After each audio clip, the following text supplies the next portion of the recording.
Bonjour à toutes et à tous, j'espère que vous avez passé une bonne semaine. En tout cas, le week-end a mal commencé pour les supporters lyonnais. Alors qu'il menait au score, l'OL a été renversé par une belle équipe d'Auxerre en 2 minutes. Le promu obtient 3 points précieux dans la course au maintien. Les Auxerrois n'avaient pas connu la victoire depuis 10 matchs alors que Lyon semblait sur une bonne dynamique. C'est donc la rechute pour l'équipe qui met en avant Ryan Cherki, dépité sur sa une. Pour le journal Le Progrès, la défaite 2-1 est logique, les Lyonnais n'ont pas montré d'envie. Le quotidien rapporte aussi que les cadres du vestiaire ont poussé un gros coup de gueule après le match. Il va donc falloir encore une fois corriger le tir dans les prochains jours pour rebondir car l'Europe s'éloigne une fois de plus. Du côté de la presse italienne, on s'enflamme encore pour Naples. Pour le Corriere dello Sport, les Partenopei enchaînent les matchs comme des champions, ou plutôt des martiens. Les hommes de Spalletti ont réalisé une autre performance stratosphérique avec une domination totale sur Sassuolo qui est tombé sur les coups de Kvara et Osimhen, score final 2-1, un succès qui permet aux Azzurri de conforter leur place sur le trône de Serie A avec 18 points d'avance provisoirement sur l'Inter.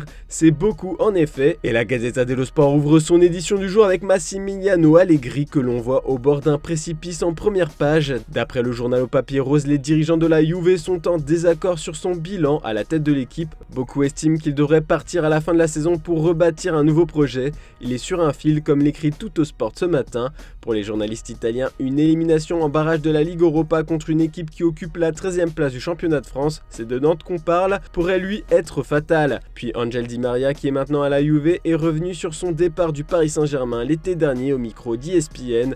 L'Argentin a notamment évoqué la prise de pouvoir de Kylian Mbappé, leader de l'attaque parisienne. En France, de manière générale, ils lui ont donné cette responsabilité.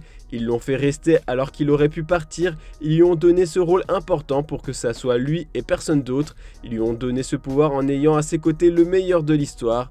Donc c'est un peu difficile de composer avec ça, a lâché l'ailier de 35 ans qui a aussi dit que c'est un bon garçon. En feuilletant la presse catalane ce matin, on apprend que le FC Barcelone se prépare déjà à agir en amont du prochain mercato estival. Toujours à la recherche de joueurs pour pas cher, le club catalan est bien décidé à recruter Benjamin Pavard. Pini Zahavi, l'agent du joueur, a rencontré les dirigeants barcelonais hier pour discuter de l'avenir du français, mais aussi de celui de Yannick Carrasco.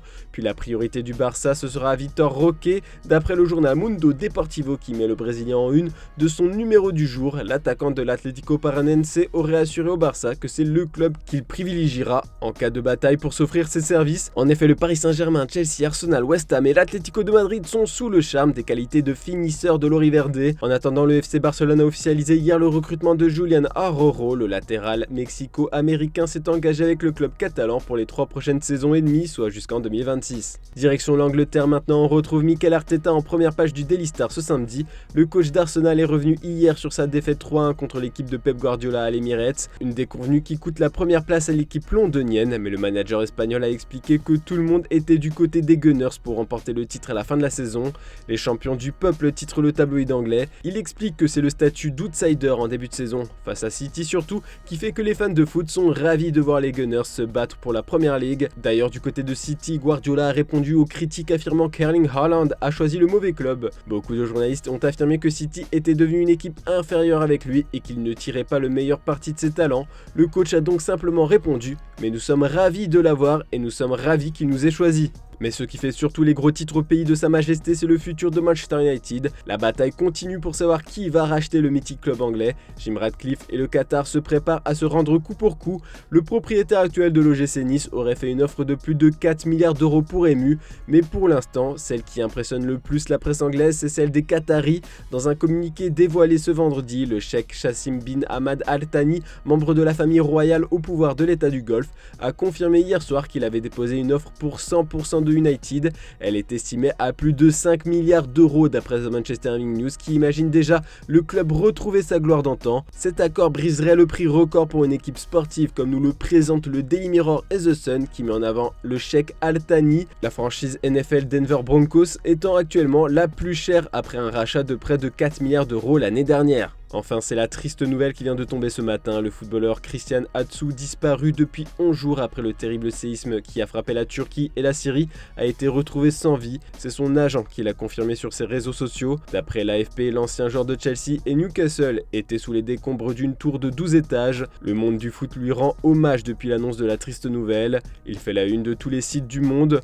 Nous t'oublierons pas, a déclaré son club actuel Attaya Sport, qui a aussi rapporté que son corps est actuellement en route pour rejoindre le Ghana. Newcastle a annoncé que les joueurs, le staff et les supporters se souviendront toujours de lui. Chelsea a expliqué que tout le monde est dévasté au club, les hommages devraient se poursuivre dans la journée. Voilà, c'est tout pour ce samedi, on se retrouve demain matin pour une nouvelle revue de presse. Et attention, à 16h, on vous a préparé une vidéo un peu spéciale sur la terrible déchéance de Paul Pogba. Bonne journée à toutes et à tous.